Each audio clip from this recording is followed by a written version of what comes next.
we've had a series, a number of the machines called the JK5, and the JK5 runs very well in general.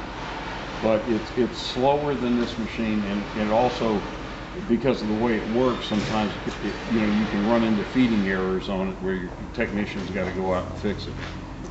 This machine, one of the things we did with this machine is that the biggest advantage of this machine over the JK5, if a customer's considering the fact that it's got a pre-fed toolbox.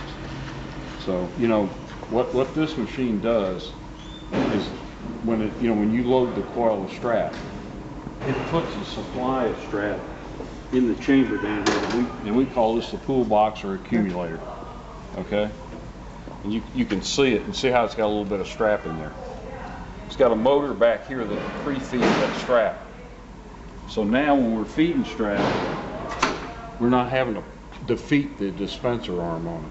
And so because we've got that supply in there, we've been able to lighten the feed spring in it, which adds to the reliability of the machine because we're not going to scuff the strap as often, when we hit that transition point. See the brake mechanism on the dispenser?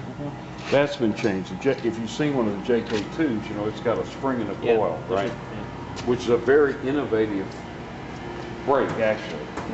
So we've got a brake, and that machine's designed to just do strap after strap after strap. So we feel like we greatly improved the dispenser on it. It also has the loop eject function. That's cute.